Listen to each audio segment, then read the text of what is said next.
talking about going back to the rates that existed as recently as in the 90s when, as I recall, Silicon Valley was doing pretty good. The Clinton tax rate was, I think, 39.6, almost 40%, and Silicon Valley seemed to be doing well. There's some arguments that any increase in personal taxes would hurt the economy.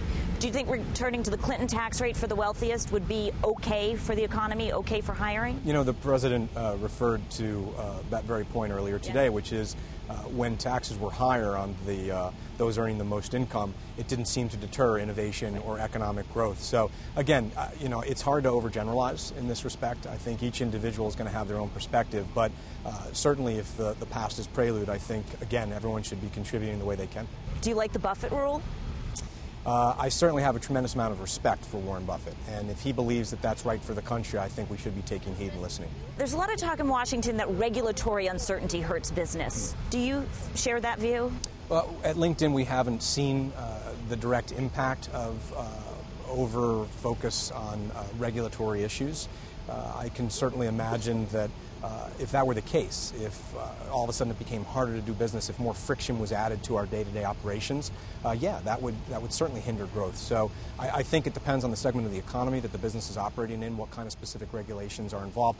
You know, the president referred earlier today to the fact that regulations are also designed to protect us. And so you've got to strike the right balance, and you've got to optimize for the right level of regulations to do exactly as he said and protect the American people, and at the same time make sure that businesses have the tools they need to get business done to create economic opportunity. But so far, no big issues. Let me ask none you for LinkedIn.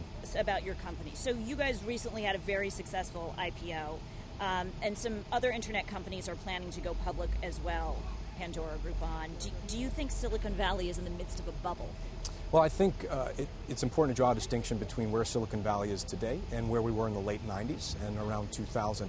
I think, you know, you look back about a decade ago, and there were a number of companies coming public without the right fundamentals, without the right long-term trajectory or value proposition. You fast forward to today, and you've got category leaders, some of whom you just mentioned, who are in very different positions. They're generating significant top-line revenue. To some extent, they're generating significant profitability.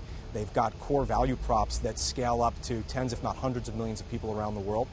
So I think it's important to draw that distinction, but at the same time, it's always going to be possible to find examples where valuations become egregious or get ahead of the fundamentals. And as long as we continue to focus on the fundamentals and as long as we continue to execute our business plans, I think the valuations take care of themselves.